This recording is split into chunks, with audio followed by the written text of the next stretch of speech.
नमस्कार दोस्तों। लास्ट के 21 डेज टू बी प्रिसाइज, अभी बस केवल 20 डेज बाकी हैं। इन आखिरी के 20 दिनों में भी बहुत पॉसिबिलिटी है कि हम अपनी गेम को बदल सकते हैं। हम अपनी पढ़ाई को एक बहुत बड़ा बूस्ट दे सकते हैं। उसके लिए कुछ टॉप 10 स्ट्रैटेजीज हैं जो आज हम यहाँ पे डिस्कस करने वाले हैं। इनमें से अगर आपने 5-6 भी यूटिलाइज कर ली तो आपकी प्रोडक्टिविटी, आपका रिटेंशन लेवल और आपकी जो तैयारी रहेगी वो काफ़ी ज़्यादा इम्प्रूव हो जाएगी।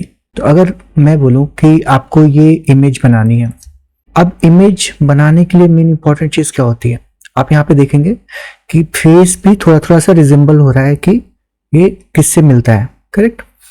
तो अब ये अगर आपको ये पेंटिंग बनानी है तो आप उसको कैसे बनाएंगे? देखने में तो लग रहा है कि काफ़ी डिफिकल्ट टास्क है, ठीक। एक और देखते हैं। तो ये गांधी जी का स्केच मैंने बनाया था। हमने बनाया तो गांधी जी का स्केच है, लेकिन उसके पहले हमने छोटे छोटे बॉक्सेस बनाए हैं। यहाँ पे छोटे छोटे बॉक्सेस बनाए हैं। तो इन बॉक्सेस का काम क्या है? पहले हमने यहाँ पे बॉक्सेस या ग्रिड, इसको बोलते हैं ग्रिड, तो ग्रिड को ड्रॉ कर लिया और उस ग्रिड को ड्रॉ करने के बाद में फिर इसमें बॉक्सेस बना दिए और फिर हमने एक एक बॉक्स को लेके स्केच करना स्टार्ट किया। तो this is called box method. Okay, so this is called box method. तो बॉक्स मेथड क्या होता है कि आपको पूरे सभी चीजों पे फोकस नहीं करना है, एक टाइम पे केवल एक बॉक्स पे फोकस करना है। कि आप ये मत सोचिए कि मुझे बहुत बड़ी पेंटिंग बनानी है, मुझे बहुत बड़ा स्केच बनाना है, या मुझे बहुत सिलेबस कंप्लीट है, मेरा इनकम्प्लीट है, बहुत कुछ करना है, चीज़ें बची हुई हैं, ये भी रिवाइज करना है, वो भी रिवाइज करना है। ऐसे हम सोचते रहते हैं, लेकिन आपको वो सब माइंड में नहीं रखना है। आपको वो सब कुछ भी माइंड में नहीं रखना है। आपको बस ये रखना है कि मुझे एक टाइम पे केवल एक बॉक्स पे फोकस करना है। मुझे केवल, अगर मैं यहाँ पे बना रहा हूँ इस बॉक्स को, तो मैं केवल इस बॉक्स को बनाऊंगा, इस चीज को यहाँ पे ड्रॉ करूंगा और इस पे बाकी पेंटिंग से मतलब फोकस पेंटिंग पे नहीं रहेगा, केवल उस बॉक्स पे रहेगा। ऐसे ही आप एक एक सब्जेक्ट उठाइए, और उस पर फोकस करिए। कोई भी एक बुक उठा लीजिए, उस पर फोकस करिए कि मैं रिवाइज करूं। बाकी बॉक्सेस के बारे में आप उस समय न सोचिए। 1 बॉक्स एट ए टाइम, एक एक बॉक्स करके आपके सारे बॉक्सेस कंप्लीट हो जाएंगे। बट आपको बस पेशेंस रख के एक बॉक्स पे फोकस करिए, बार बार दूसरे बॉक्सेस की चिंता मत करिए। दूसरी जो बहुत जरूरी स्ट्रैटेजी या टेक्निक होती है, इसे this is called Parkinson's law. Parkinson's law क्या होता है? आप इस इमेज को देखिए।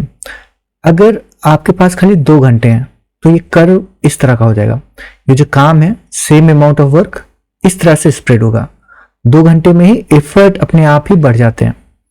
फिर 3 घंटे का टाइम था जिसमें, तो ये देखिए कर्व ऐसा हो गया। अगर आपके पास 8 घंटे हैं तो कर्व ऐसा हो जाता है। इसका मतलब क्या है कि पार्किंसंस लॉ क्या बताता है कि work expand to fill the time available. तो आपके पास जितना टाइम अवेलेबल है, वर्क कम नहीं होता है, उसमें एक्सपेंड हो जाता है। एक्सपेंड क्या होता है? आपके एफर्ट अपने आप ही कम हो जाते हैं। अगर आपके पास सोचो कि 6 महीने हैं तो आपकी पढ़ाई धीरे धीरे होती है, आप आराम से पढ़ रहे होते हैं, आराम से कर रहे होते हैं चीज़ें।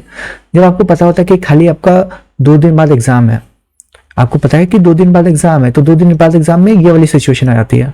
फिर आप यहाँ पे चीज़ों को देखने लगते हैं, करेक्ट। तो मतलब एफर्ट्स अपने आप इंक्रीज हो जाते हैं और वही सेम अमाउंट ऑफ वर्क आपका विद इन 2-3 डेज भी हो जाता है।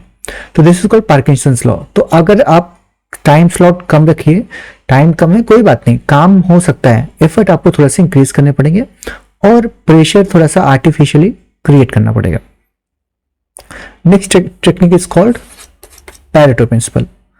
पैरेटो प्रिंसिपल क्या बोलता है कि 80% जो रिजल्ट होते हैं वो आपके बस केवल जस्ट 20% एफर्ट से आते हैं। 20% एफर्ट 80% रिजल्ट दे देते हैं। 20% एफर्ट और 80% रिजल्ट। अगर आप यहाँ पे देखेंगे इस क्रम में, तो ये लीनियर नहीं होता है, ऐसे लीनियर नहीं होता है, ये ऐसे होता है। शुरुआत 20% एफर्ट लगाएंगे तो 80% रिजल्ट मिल जाएगा। उसके बाद में जो बाकी का 80% एफर्ट लगाएंगे उसमें केवल 20% ही रिजल्ट मिलेगा। तो इससे क्या हम सीखने को मिल सकता है? इससे हमको ये सीखने को मिलता है कि आपको उस 20% को आइडेंटिफाई करना पड़ेगा जिससे हमें 80% रिजल्ट मिले। वो 20% क्या हो सकता है? PYQs। PYQs बहुत कम एफर्ट में बहुत अच्छा रिटर्न देते हैं, और PYQs और फिर बाकी आपकी कोई शॉर्ट समरी टाइप की या कुछ फैक्ट चीज है तो, या फिर उन चीजों को आप देख सकते हैं। But basically PYQ will be the this 20% which will give the 80% result. तो उसको पहली प्रायोरिटी आपकी होनी चाहिए। नेक्स्ट लॉ आता है, ठीक है, अभी हमने पढ़ लिया, हमने प्रायोरिटाइज कर लिया कि हमको कैसे पढ़ना है, क्या पढ़ना है, हमको PYQ करना है, फिर बाकी चीजें करनी है। अब एक मेन चीज आती है फॉरगेटिंग कर्व। हम कैसे चीजें भूलते हैं, इसके लिए एबिन हाउस ने फॉरगेटिंग कर्व दिया था। इन्होंने बताया कि जब जो भी हम पढ़ते हैं इमीडिएटली उसका अराउंड 60, यह रिटेंशन लेवल यहाँ पे 70% रिटेंशन है इमीडिएटली, एक दिन आते आते 30%, 70% कंटेंट भूल जाते हैं। तो इसके लिए आपको क्या करना है, आपको इस पे पेज रिवीजन करना है। आप कोशिश करिए कि हर दिन सुबह जो भी आपने कल पढ़ा है उसका एक आधे घंटे का, बस ज्यादा नहीं, बस 30 मिनट्स, सुबह उठे 30 मिनट का ब्लॉक लगा लिया, 30 मिनट का टाइमर लगा लिया, और जो भी कल पहले पढ़ा था उसको याद कर लिया, रिवाइज कर लिया। तो ये जो आपका फॉरगेटिंग कर्व है वो इससे बीट हो जाएगा, आपको वो चीजें याद रहेंगे। उसको पूरी तरह से ड्रेन आउट होने का, पूरी तरह से भूलने का टाइम मत दीजिए। नेक्स्ट है आइजनहोवर मैट्रिक्स। आइजनहोवर मैट्रिक्स क्या बोलता है, दिस इज अ मैट्रिक्स, आपको 4 भागों में डिवाइड है, अर्जेंट, नॉट अर्जेंट, इंपॉर्टेंट और नॉट इंपॉर्टेंट। तो जो सबसे खास फोकस होती है आपकी, जो अर्जेंट भी है और जो इंपॉर्टेंट भी है, जैसे कि PYQs, यहाँ पे आएगा PYQ, जो अर्जेंट है और इंपॉर्टेंट भी है। नॉट अर्जेंट है बट इंपॉर्टेंट है, उसको आप शेड्यूल कर सकते हैं। जो भी इंपॉर्टेंट नहीं है, इंपॉर्टेंट है बट अर्जेंट नहीं है, जैसे कि आपके मतलब कोई बुक है जो आपने सोची है कि हम पढ़ेंगे, तो उसको शेड्यूल कर सकते हैं। अगर आपकी कोई ऐसी चीज है जो उतना इन्वॉल्व होने की जरूरत नहीं है, जैसे नोट मेकिंग है, बहुत ज्यादा नोट मेकिंग की जगह अगर शॉर्ट नोट मिल जा रहे हैं तो you can get directly that, तो इस इज कॉल्ड डेलीगेट। पूरा नोट्स खुद से बनाना is not required if you get good notes. Next is delete, unnecessary distraction जो चीजें होती हैं उसको अगले 20 दिनों में आप ट्राई करिए डिलीट करने का। Next is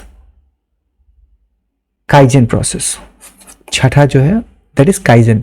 kaizen is a Japanese word है, वो क्या बोलता है कि कॉन्टिन्यूअस इंप्रूवमेंट। काइजन मतलब कॉन्टिन्यूअस इंप्रूवमेंट। इसमें खास चीज आती है PDCA साइकिल। अब PDCA साइकिल क्या बोलता है, plan, do, check and act. एक पहले प्लान कर लीजिए कि हमको अगले 20 दिनों में क्या करना है, कैसे करना है, फिर फटाफट काम करना स्टार्ट कर दीजिए। और बीच बीच में एवरी 1 दिन में 2 दिन में आप देखते रहिए कि हम चेक करते रहिए कि हमारा प्लान के अकॉर्डिंग कैसे जा रहा है, और अगर कुछ भी इश्यूज आता है तो उस पर एक्ट करके उसको करेक्ट कर लो। That is called kaizen process, continuous improvement, small improvement every day.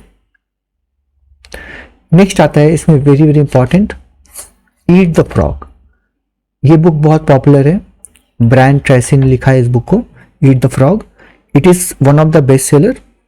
इनमें ब्रायन ट्रेसी क्या बताते हैं इस बुक में, ये बताते हैं कि अगर आपके पास बहुत डिफिकल्ट, जैसे कि आपको मान लीजिए ज्योग्राफी कठिन लगती है, तो आपको पहले फोकस ज्योग्राफी पे होना चाहिए। इजी चीजों को मत करिए, जो सब्जेक्ट आपको लग रहा है कि डिफिकल्ट है, जैसे ज्योग्राफी है, या फिर मान लीजिए किसी को बायोलॉजी नहीं समझ में आती है ना, बायोलॉजी नहीं समझ में आती है, कोई बात नहीं, ईट द फ्रॉग, उसको बायोलॉजी को प्रायोरिटाइज कर लो, पहले बायोलॉजी पढ़ लो, उसको समझ लो, थोड़ा एक्स्ट्रा टाइम लगेगा, एफर्ट लगेगा, लेकिन अगर बायोलॉजी हो गया फिर आप बहुत रिलैक्स हो जाएंगे। आपको ये लगेगा कि जो बहुत बढ़िया चीज थी, जो फ्रॉग था, वो खत्म हो गया, and now only easier things left. तो वो उस कॉन्फिडेंस बूस्टर होगा और चीजें जल्दी जल्दी खत्म हो जाएंगी। तो do that. Next comes atomic habits, छोटी छोटी हैबिट्स जो बहुत बड़ा रिजल्ट देती हैं। ये बहुत पॉपुलर किताब है, रिटन बाय जेम्स क्लियर। तो इसमें एक खास बात होती है हैबिट लूप की।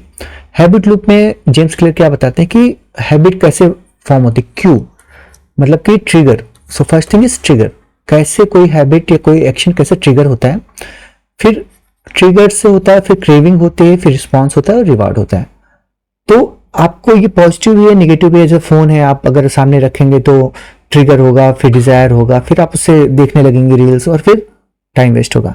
सेम चीज उल्टा कर सकते हैं, आप अपने पास अच्छे नोट्स को रखिए, उसको देखेंगे, अपने पास बुक्स को रखिए, जो रिक्वायर्ड बुक्स हैं खाली उनको रखिए, और जो भी चीज़ें रिक्वायर्ड है मेंस का और बाकी सब आप हटा दीजिए। जो खाली प्रीलिम्स की किताबें हैं, जो बहुत ही जरूरी किताबें हैं, बहुत ही जरूरी पीडीएफ है, उनको एक अलग से फोल्डर बना के आप उसको रख लीजिए, और उनको आप एक अलग सेग्रीगेट करेंगे चीज़ों को, तो काफ़ी आपको मतलब उनको देख के ही आपको पढ़ने का मन करेगा, और ये करेगा कि इनको हम प्रायोरिटी पे कंप्लीट कर लें।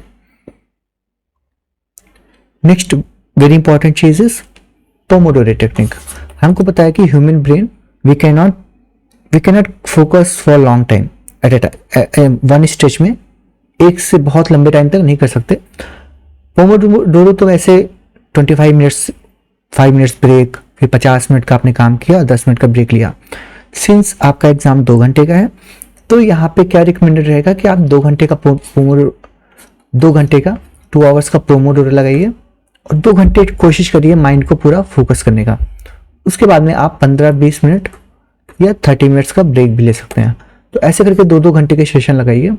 2 घंटे कोशिश करिए कि कोई भी डिस्ट्रैक्शन या कुछ ना आए, फोकस रहे। तो इस प्रैक्टिस से, 2-2 घंटे की प्रैक्टिस से आपका रिटेंशन लेवल, फोकस बढ़ जाएगा, और वो आपको आने वाले एग्जाम में बहुत हेल्प करेगा। Next one is active recall, most required इस टाइम पे, क्योंकि जो यूपीपीसीएस का एग्जाम नेचर है वो बहुत ही फैक्चुअल है, करेक्ट। तो उन फैक्ट्स को याद करना बहुत ही डिफिकल्ट होता है, उसके लिए हमको एक्टिव रिकॉल की बहुत जरूरत होती है। क्योंकि एग्जाम में हम क्या कर रहे होते हैं, हम ऑप्शन देख के रिकॉल कर रहे होते हैं कि कौन सा ऑप्शन सही है, कैसे, है ना। तो चीजें याद कर रहे हैं। रिकॉल मतलब माइंड से हम उसको वापस सबकॉन्शियस माइंड से एक्टिव माइंड में लेके आ रहे हैं। तो आपको क्या करना है कि इस चीज की आपको प्रैक्टिस करनी है, एक्टिव रिकॉल की। इसकी बहुत टेक्निक्स होती हैं। एक होता है फ्लैश कार्ड, है ना, फ्लैश कार्ड हो गया। तो फ्लैश कार्ड का मतलब एक तरफ क्वेश्चन लिख लिए, उनका फिर देख के आंसर ट्राई कर लिया। अगर फ्लैश कार्ड बनाने का टाइम नहीं है, तो आप क्या कर सकते हैं कि आप सिंपली एक टॉपिक उठा लो, है ना, टॉपिक उठा लो, या फिर सिंपली आप आंखें बंद करो और ये सोचो मैंने सुबह में क्या पढ़ा था, इस बुक में मैंने अभी लास्ट चैप्टर में क्या पढ़ा था। तो that is called active recall. आप बस रिकॉल कर रहे हो चीजें। अभी आपने चैप्टर खत्म किया, आंखें बंद करो और रिकॉल करो कि इस चैप्टर में कहाँ का कौन सी हेडिंग्स थी, क्या क्या फैक्ट थे। तो ऐसे करके आप फ्रीक्वेंटली रिकॉल करते रहो। हर चैप्टर के बाद रिकॉल करो, बुक एक बार खत्म हो जाए तो उसके बाद रिकॉल करो, सुबह उठ के रिकॉल करो कि लास्ट कल आपने क्या किया था, है ना। तो ऐसे फ्रीक्वेंटली आप जब एक्टिव रिकॉल करते रहेंगे तो आपके ब्रेन की पावर इंक्रीज हो जाएगी चीजों को रिकॉल करने की, चीजों को पुल करने के लिए फ्रॉम द सबकॉन्शियस माइंड। तो इस चीज की प्रैक्टिस बहुत जरूरी है, क्योंकि यही चीज आपको एग्जाम में बहुत काम आने वाली है। ठीक, so these are the 10 techniques, और मोस्ट ऑफ द चीजें आपको पता भी थी पहले से, और नहीं भी पता थी तो आप इसको यूटिलाइज करिए। मेन चीज है कि मेरा बताने का मतलब है कि आप इनको यूज करिए। अगर आप इनको अपनी अगले 20 दिनों तक यूज करते हैं, सारी चीजें लिख लीजिए और कोशिश करिए कि आप उसमें एक एक को फॉलो कर रहे हैं। अगर आप उन 10 को फॉलो कर लेंगे तो it is going to highly reward to you in next 20 days। Thank you everyone.